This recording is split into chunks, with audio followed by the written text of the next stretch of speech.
Can you tell me what happened? On Halloween, my little brother broke into the house and attacked and murdered my mom.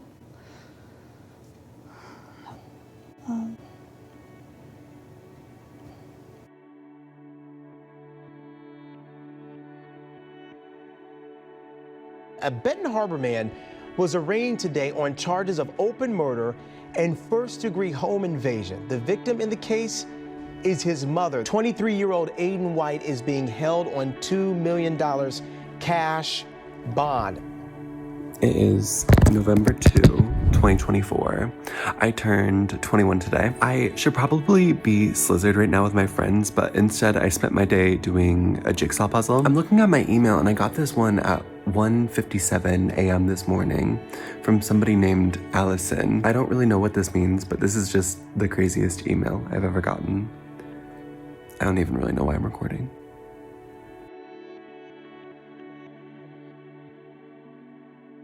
I learned about this project almost exactly a year ago, and I've been working on it basically every single day for the last 3 months. Through this process, I'm going to share what I've learned about grief. I'm going to explain the epic failure of the systems that allowed this to happen, and I'm going to do my best to try to tell you what it's been like to embark on a creative odyssey like this. There's a lot that happened before I started painting, but I'm going to start showing that process now while I explain what brought me there. The way that this project was proposed to me was as a collaboration. Allyson as a poet, and I've been mostly responsible for the visual side of things. This is not a commission. This is a project that I would self-elect to create. Allyson told me that all they need from it is for the project to exist, and for some reason, they trusted me with that responsibility. This email is the craziest thing that I've ever had in my inbox. It was such a peculiar situation to find myself in. To give you some context here, I dropped out of art school at the end of 2022, and since then, I've been making paintings in my childhood bedroom, and I've been posting them online. I don't identify as famous. I'm not even gay famous. I am like a little bit internet art famous, but like people aren't walking up to me in a Target. I spend most of my time alone in this room, and my art has only ever existed in here and on my phone. And to get this very real email from somebody who lives an hour-long drive away, it was such a startling moment where internet stuff became real. If I'm being honest, my instinct was to ghost this message. I usually decline memorial commission opportunities because, like, who am I? You know, like that is such a sacred responsibility. I also knew that my art would enter the lives of a lot of people who knew Gloria and loved her. And I would be platforming something that is so delicate and so nuanced. And if I did not do that properly, I could severely misrepresent something that deserves empathy and representation. But most of all, if I accepted this project, this is volunteered grief. I could make myself numb and try not to process anything until I'm done, but that would be such a disservice to Gloria and this story that I've been trusted to tell. I needed to ask questions. I needed to get to know her. And at night, I would sleep next to the memorial I was painting of her. She loved being a teacher. It was the only thing that she ever wanted. When she was in high school, and she always told this story, her math teacher had very accurately predicted that she would either be an elementary school teacher or Minnie Mouse at Disney World. And he was very, very right, because she was a little bit of both.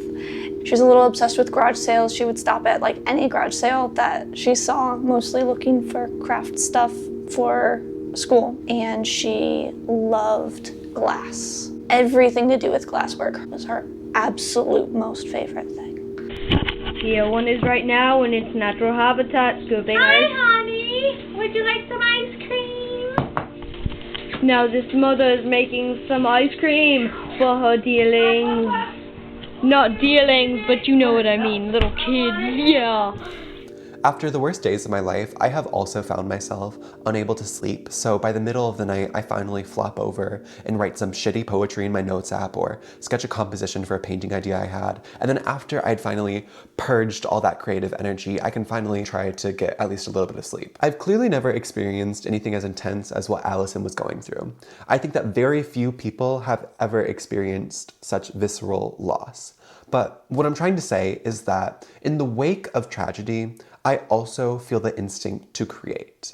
And I really connected to that part of the email, and I think that's what made me respond. On November 3rd at around noon, I said, hey, This is all very fresh, and I think that we need to have the dust settle a little bit before we understand how to make art out of it. But in the new year, I am absolutely willing to meet you for a coffee so that I can learn more about you and your mom and your brother and what you want from this project. This isn't me committing to anything, but I would like to learn more. And on January 11th, I met Allyson for the first time. Allyson has made it very clear from the beginning that they have their support system and this isn't some like weird parasocial thing. They answered every single one of my questions so clearly and so honestly. To sit across from someone like that and to feel safe enough to ask any question that I wanted, and for them to answer every single time in such a potent way, I learned that this story is even more complex and heartbreaking than I expected. And like, when I was walking home, I knew in my heart that I wasn't walking away from this project.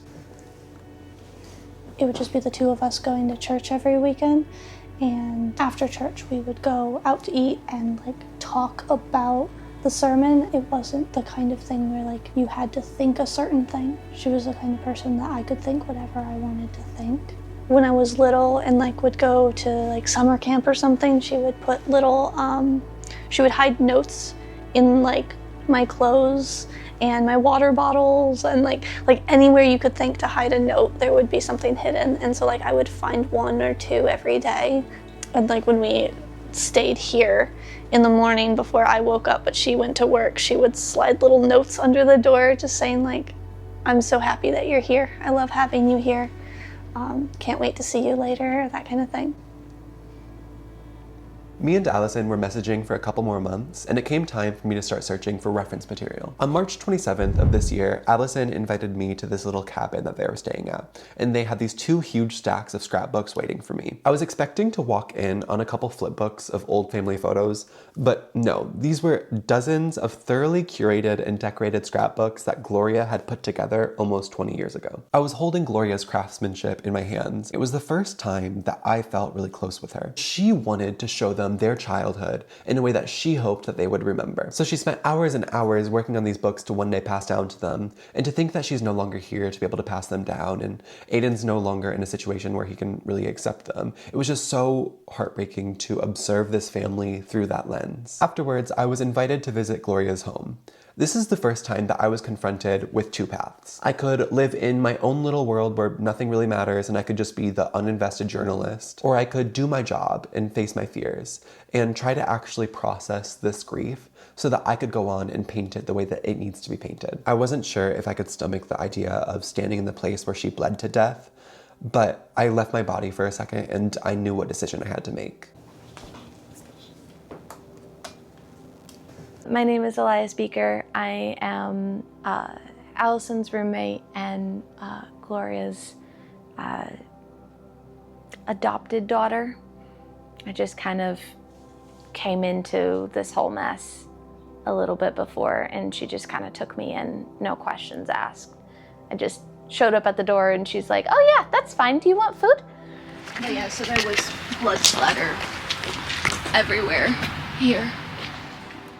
Gloria, she took me in and she was so excited to have me. 2 days prior, he had come to the house and he didn't get out or anything. He just stared at the house. Mom texted me about that. Yeah. The neighbor came over, was concerned about Aiden, and she explained to him that Aiden had never been violent towards anyone. She had it handled. And that it was fine and it was okay. She was worried, but didn't know what to do. Yeah, and Aiden had been contacting both you and Gloria. He said, like, you know, something's wrong. I need your help. I need to talk to you. But he wouldn't say anything over text. And at the time, calling him was a lot. I mean, it was a huge emotional burden to get on the phone with him because you never knew what was going to happen, and you never knew when he was going to turn into a tirade, and he never made sense. And I think the neighbor was getting ready for work. He had his wife call 911, and he ran out here with a baseball bat. The neighbor chased him off, and Aiden ran, and a house around the corner, he threw the knife up on the roof, and then was immediately apprehended. But yeah, it was like 5:15. 5:15 when the ambulance pronounced her dead, when the EMTs pronounced her dead at the scene. Every single time that I sat across from Allyson and Elias and they'd tell me more stories and details about what happened, there came a point where I couldn't take it anymore and I would feel my fingers start to buzz. And the more that they would pile on, it would spread throughout my entire body until I was no longer processing what they were saying properly. It's not like I was choosing to go numb to protect myself. My body was doing that for me. I spent half a day with this grief, and after I got home, I couldn't really move for a day or so. And to think that this is what Allyson and their family have had to go through every single day, there's no escape from grief. This is everybody's life changed forever. I'd found a really strong reference photo of Aiden, and I found 2 options for Allyson, but I knew that I hadn't found my reference photo of Gloria yet. I saved a couple pictures that were kind of interesting just in case, but for every 50 photos I had of her kids, I had a blurry family portrait from the 90s, and it just wasn't gonna work. Over the next couple weeks, Allyson was sending me every single photo that they could find of their mother. And on May 24th, they emailed me and said, "Hey, I'm getting really concerned that we're looking for a reference photo that does not exist." So then I kind of started to freak out, and I decided to slow down and look through all these photos one more time, and I got really stuck on this one. Allyson took this photo of Gloria as they were biking together, and I thought that she just looked so beautiful in it. And if I really flex all of my color theory muscles and push the atmosphere a little bit, I thought I could probably make it work. It's gonna be a little bit more tricky than I'd hoped, but I had landed on my 3 reference photos. So I did some sketching, and about a week later, on June 1st, I started the underpainting process, and that's what you've been watching. When you take a sketch to a canvas, it can feel a lot different when you size it up, 10 times. Something felt off. Even though this underpainting would end up being 7'4" once it was stretched, I still felt like I was squeezing in the composition to fit it on the canvas, and that just didn't feel right. So on June 5th, I decided to scrap my underpainting, order the largest cut of canvas I could find, and start over. At first, it just seems like, oh, he's just a teenager going through what teenagers go through. So he's a little angry, so life hasn't been entirely fair to him. That makes sense. And then it started to make less and less sense. And he was really good at not looking sick and keeping secrets and not telling you how bad things were. We as a family knew he was sick, and he kind of understood that he was sick. And at a certain point, after we had tried everything that we could think of that you're supposed to do, it was terrifying, because we knew that it would end badly somehow, not like this.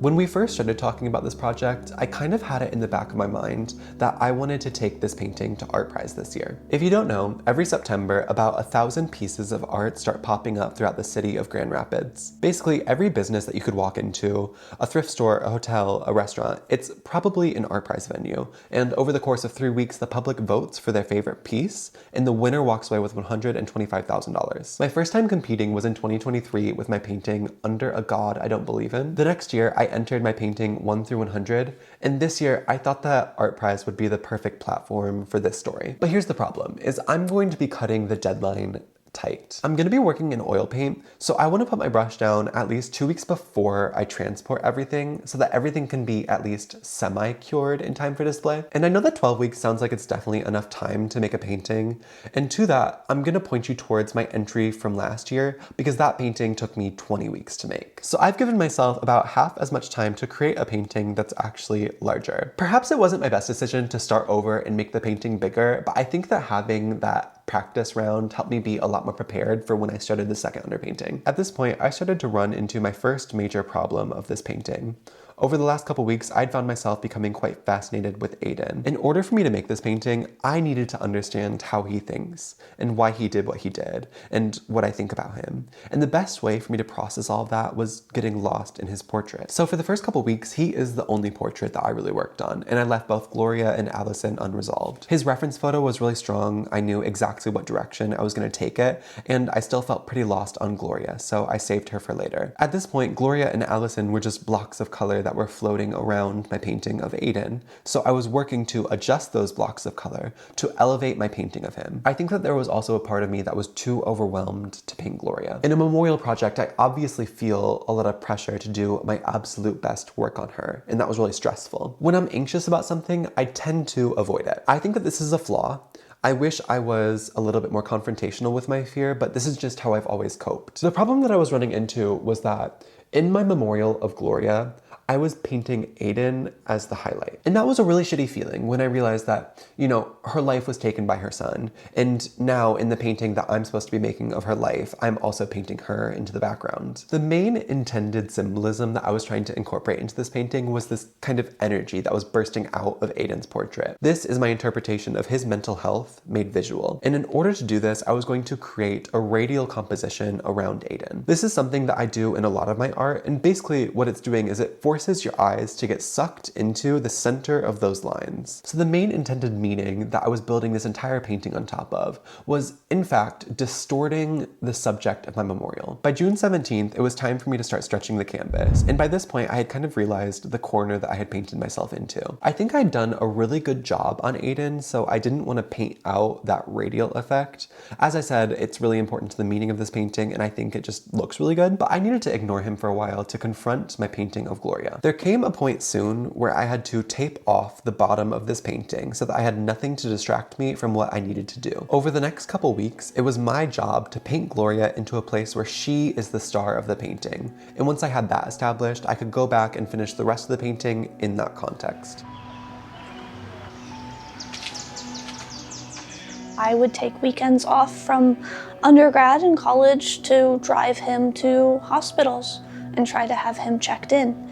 And they never took him, asking what does he need to do to be admitted, There was one time that I insisted on going in with him to explain what was going on with him was serious and that he needed care. They said that that's not what he told them. His story didn't match.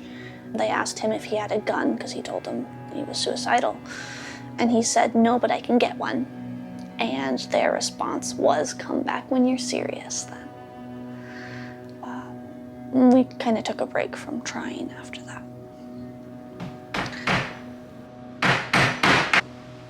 One of the hardest things for me to combat in this painting is that all of the signs were there. Allyson knew, Gloria knew, Aiden went in and out of understanding what was going on, but there came points where he understood and advocated for his own treatment. If only someone was willing to actually listen and give him the treatment that he needed, I wouldn't be sitting here today making this painting. But more than everything, Gloria deserved so much better. She gave so much of herself to her kids, and she spent far too long in her marriage, and she was only getting a small taste of her own life when it was taken from her.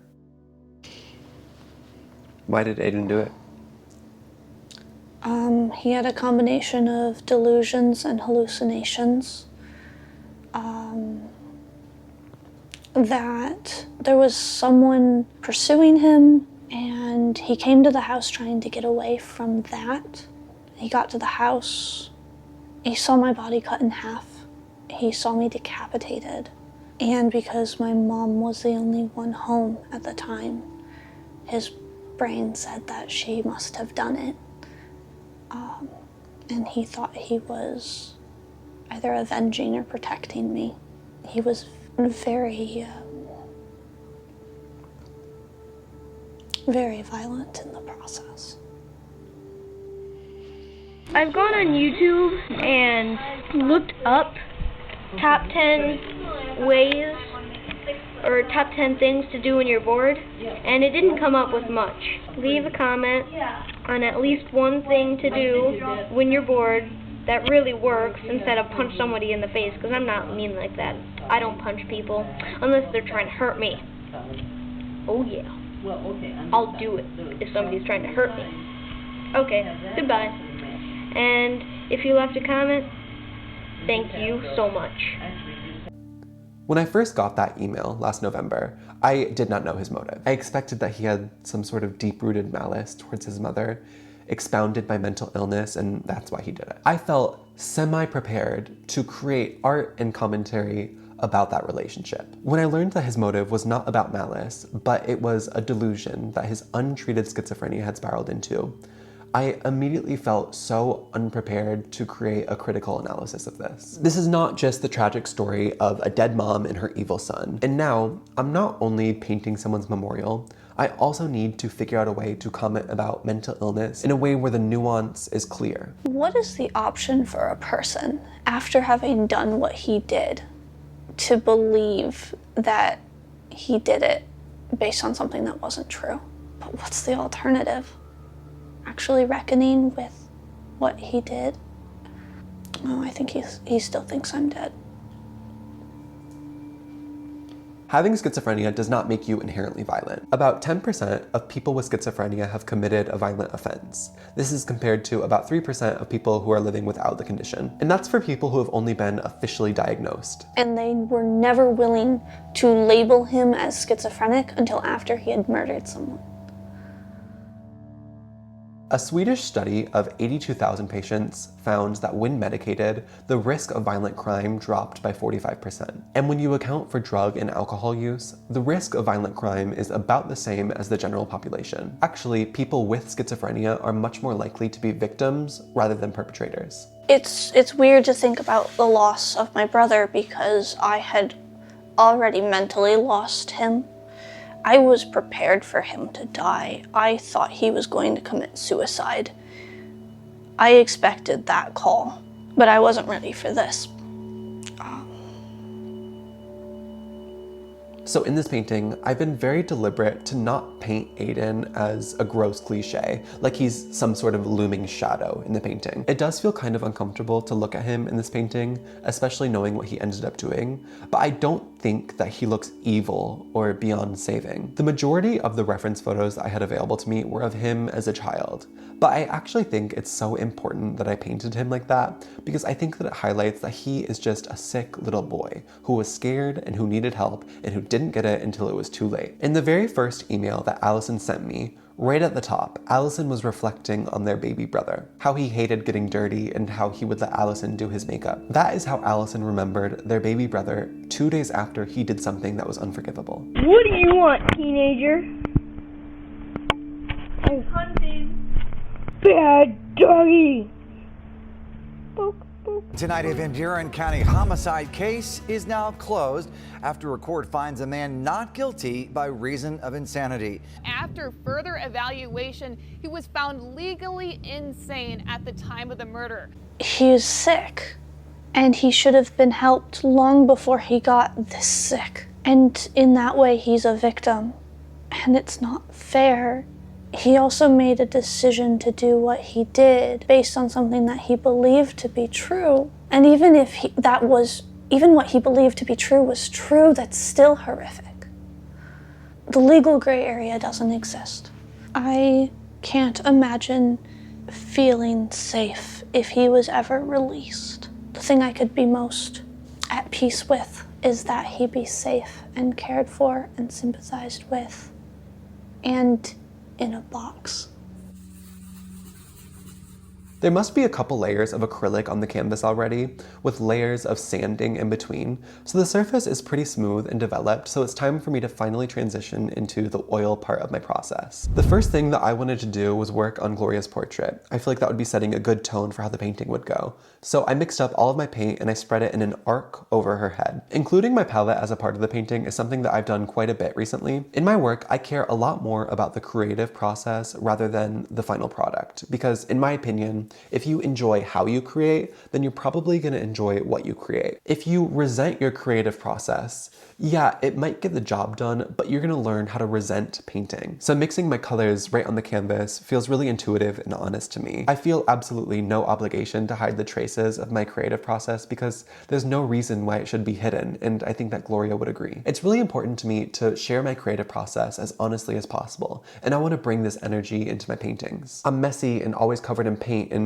I'm always surrounded by my own work, and I wouldn't have it any other way. I paint in my bedroom because I like to be very integrated into my creative process. Even if I'm doom scrolling in bed, I sneak glances at my painting every 5 or 10 minutes because I'm constantly studying the image. When you paint, most of the work is not with a brush in your hand, but it's in the time that you spend looking at your painting. So I don't want it to ever be out of my sight. When I go to bed, this painting is the last thing that I look at, and when I wake up, it's the first thing that I see. There came a point earlier in this process where I couldn't sleep, so I was looking across my room in semi-darkness, considering the image, and there were cars driving by, and their headlights were casting these shadows that were banding across my entire room.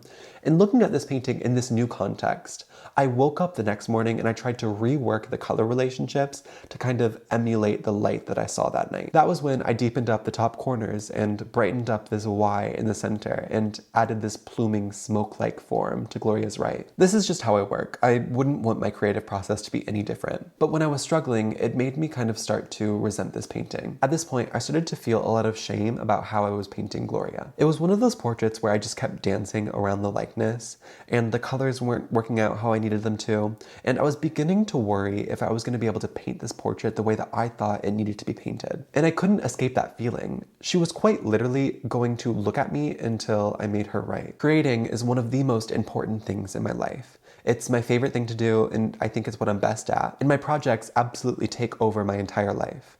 This is a deep-rooted obsession that never escapes me. With this project, I've invited something very heavy into my space. My art is usually just about me or whatever I'm going through. But to find myself obsessed over a project about somebody else's experiences, it's not like it made me distant from the emotions present.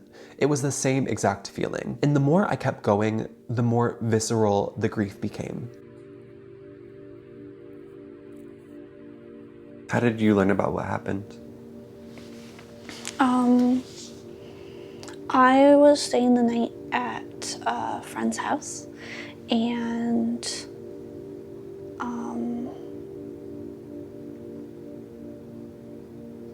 their dad came up and knocked on the door in the morning and said it was about my mom and that she had died. He just said, Gloria has passed. And the police are downstairs for you.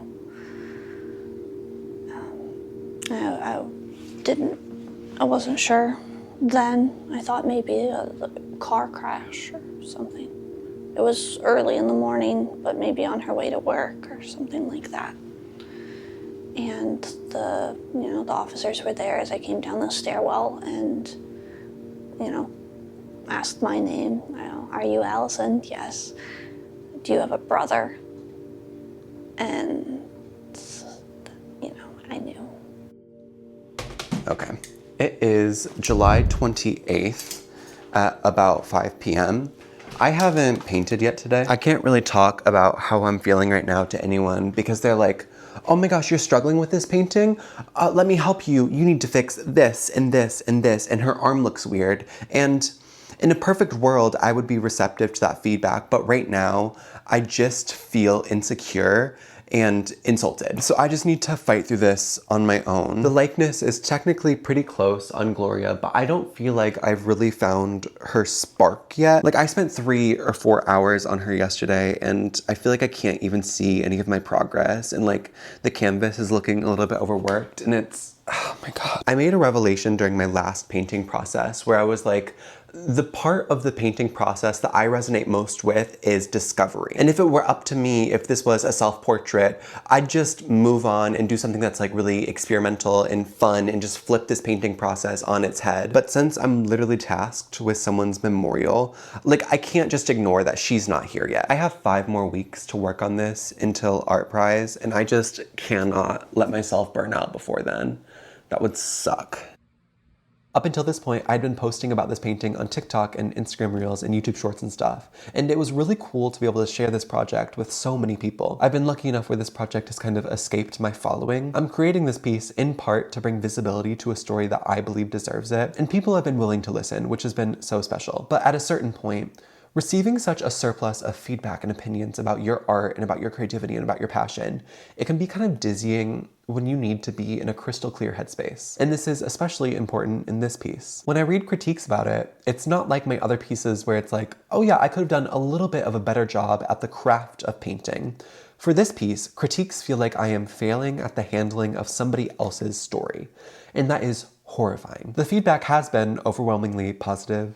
Schizophrenic people and people close to schizophrenia seem to be quite receptive of my handling of the story. What was stressing me out was the prospect of millions of people watching me make mistakes. That was something that I couldn't handle. In this last month, I was really just trudging through all of my own insecurities about the work. At the end of the day, the painting is always going to come first. I need to make sure that I'm doing the absolute best job that I can with my memorial before I can focus on showing it to people. So around this point, I stepped back and I stopped posting updates. There's this advice that's kind of floating around where it's like, Have 3 artists that you trust and admire and only listen to their feedback. And although this has a little bit of merit, I very much disagree with the idea. It carries this air of like, you can only comment about art if you make it yourself, which makes the art world such this like weird elitist space. Art would be so soulless if only academic scholars were molding the industry. I believe that all feedback can be considered, but in order to do this, you need to have a strong sense of self in your work. If you trust yourself to discern what feedback is actually productive,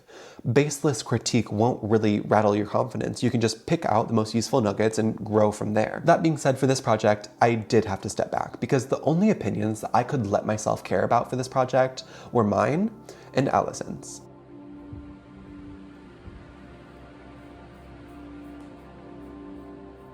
I had a really rough relationship with my mom for many years while I was in college, and she was figuring out her life and what she wanted from it. And then our relationship started to get better, and then she didn't choose to abandon me, but she died.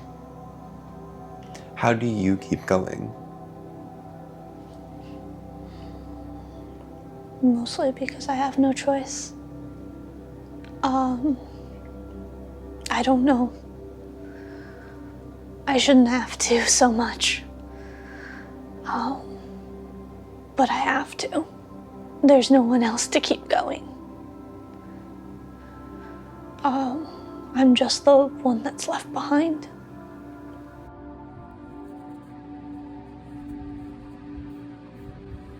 I'm creating this painting in an arced composition, and I'm continuing this like trompe-l'oeil frame effect that I've been doing in a lot of my work recently. An arc at the top of a painting is very historically significant, especially in Christian art and Gothic art, which I'm very inspired by. It's a compositional tool to glorify the topmost figure. It's also used to separate the earthly realm at the bottom with the heavenly realm. With that, I still want to paint Gloria in a very grounded way. I try not to do the thing where you over-glorify people who have died. Like, she had plenty of flaws, and honestly, I just really miss how fully, completely human she was. Each of the figures in the main composition are in an oval frame painted around them. From the 17th to the 19th century, loved ones would often carry miniature portraits inside oval lockets as mementos, especially after death. I've positioned these portraits in a family tree type of structure, with branches in between, actualizing their connection. The portrait of everybody's life in this painting, I feel like everybody should have complete ownership of what's going on within their own locket. This is your legacy. This is your story. But the abstraction bursting from Aiden's frame has kind of infected the portraits of those around him. This is the radical theft of the ownership you have over your own life. This is inherited trauma.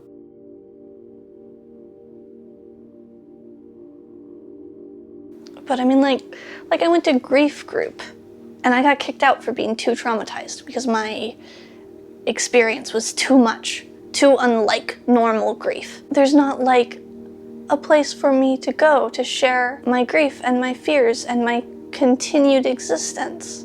There's not a person for me to go to with that. The one person that had unconditional love for me is just not in the world anymore. And I lost my brother. The one person that I unconditionally protected. It's just my little brother. I tried to protect him. I lost everything.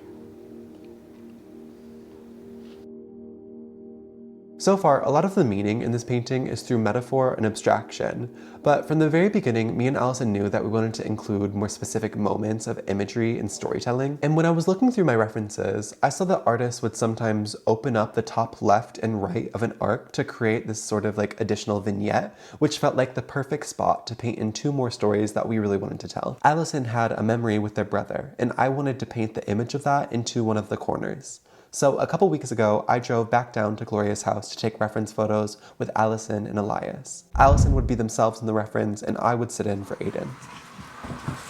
Oh my god. He didn't look under the couch ever. These are her socks, for sure. She was doing a polka dot thing. Polka dot. Was that from that artist that you told me about? Mm-hmm. Yeah. Yeah. She'd have like year-long fixations on specific artists. Do you want these up or down? Oh, well, how was it? Do you remember? Oh, I don't know. It would have been night. Maybe we can close this then, and I can position the lamps in a way that's kind of like more moody. I mean, I know I was sitting on the end somewhere. All right, you gotta direct me. You look a little gay. I got more gay. Fuck! Come on! Hunch your shoulders and tuck your butt in. Nope, that's a squat, honey. Oh, tuck my butt in. He was always fidgeting with something and always looked nervous. That's not bad. Yeah. All right, are we good? Let's see. Okay, I'm gonna get the camera in position for you, and we're gonna go one more time. What did you and Aiden talk about on the couch? I generally remember that as the last time that I had a coherent conversation with my brother. I was very sure that he was schizophrenic, and my mom was, and he understood that he was having delusions and probably hallucinations, and that he just couldn't track thoughts in his brain, like at all. He told me how scared he was and started crying because I don't want to be schizophrenic. I know you think I am. I don't want to be. I don't want this to be happening. He talked about how scared he was of his own thoughts and the fact that he couldn't track or remember what he was thinking at any given moment. He could barely really finish thoughts in a sentence. And he was just so scared of where his mind was going and the fact that he had no control over it. I thought it was really important to include this scene in this painting because I see Aiden as a victim, and I don't want my artwork to be mistaken for anything different. Even in the main image, I decided to paint Aiden as a child because, first of all, that was most of the reference material I had available to me, but also I think it's important to understand that he was and is just a scared little boy. When violence shapes your upbringing, it imbues you with this idea that harm is linked with survival, and what he really needed was love and somebody to listen to him. It's hard to blame him when he was so sick, and I know why he was sick and how and when. There are better people to blame than him, many better people to blame than him. He also still did it. For the next window, I decided to focus on a memory of Gloria, and I took this reference photo myself. I stood in for her, and later I would tweak my proportions to look more like hers. And what about when Gloria slept in his apartment? That was immediately after a pretty major episode he had. He had a really severe delusion that the man in his walls was going to kill him and wanted him to kill himself. He had run over to the neighbor in his apartment building asking for help because he's like, this guy's gonna murder me. And she took him to a mental health, hospital. And he was there for a couple days. We're on like numerous phone calls with him while he was there. He was like, I know it's real. There's a guy there. My mom wanted to understand what was he hearing. So she went there and slept on his little mattress on the floor. But she wanted to know, even if it was scraping or something that could be misconstrued, just in case, because she was open-minded. But she didn't find anything. It was completely silent all night. They transferred him to like a rehab facility after that, but didn't really treat him like fully. So what they said to me was he's having hallucinations, but he says he hasn't been sleeping, so it's probably just insomnia. They gave him sleeping medication and a low dosage of an antipsychotic and sent him on his way. And then the rehab facility, they just called him a liar, rather than understanding that the inconsistency with everything that he did and said was a symptom. I've been lucky enough to have some access to Allyson's poetry throughout this process. Some was written before Halloween, some was immediately after. I saved a spot at the bottom of this painting specifically for them, and I told them to write something so that I could carve it into the painting almost like the inscription of a monument. And above that, I wrote all three of their names and their birthdays, and in Gloria's case, her date of death, like a family gravesite. Here is what Allyson wrote. We could have been saved if the systems were prepared. We could have been happy. But instead, we're bound up in oil, not knowing how flammable the veins have become.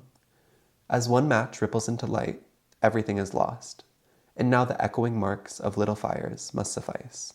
When I was wrapping up this painting, I was thinking back to that first day when I was looking through all of Gloria's scrapbooks, and I kept thinking about this one page. Gloria had created a full-page spread dedicated to Aiden's first boo-boo. She had written that he had grabbed her Pepsi can wrong or something, and he had a Band-Aid wrapped around his tiny little finger. It's so clear that Gloria never wanted to see her kids get hurt, for him to later go on and hurt her more than you can ever hurt someone.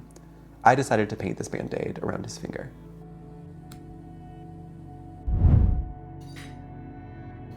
Why did you email me?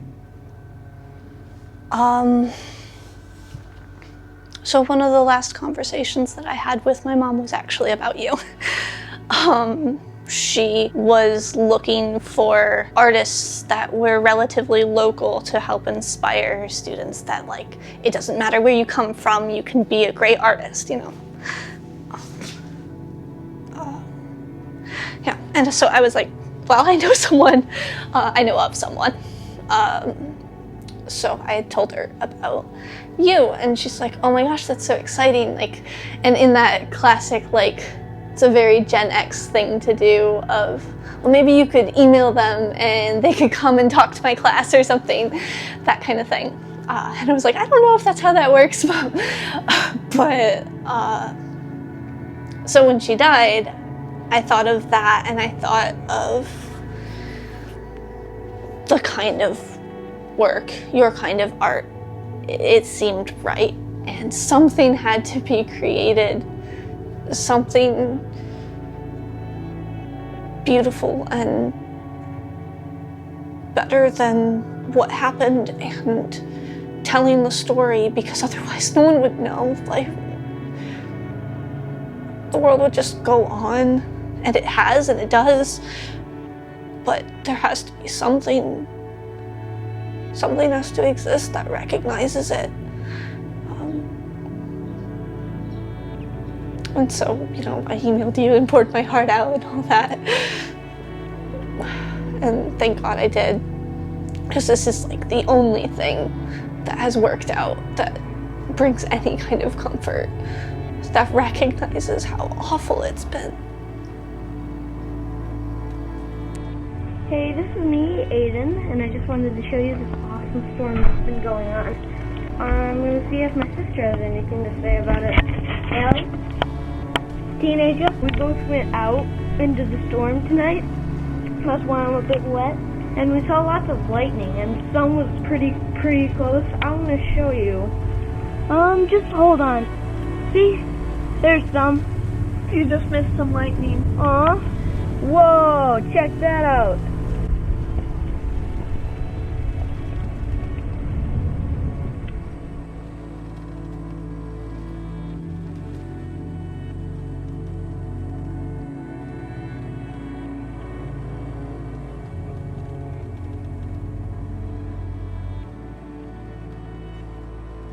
It is now almost 2 weeks after I said I was going to be done with this painting, so I definitely didn't hit my deadline. It's hard to believe that I'm done, but that's because I'm not really. Next Tuesday, I'm putting this painting in the back of my uncle's hearse, and we're driving it to Art Prize. So from September 18th to October 4th, if you're in the Grand Rapids area, come to the Gerald R. Ford Presidential Museum. I'm probably gonna be there sitting right next to this painting.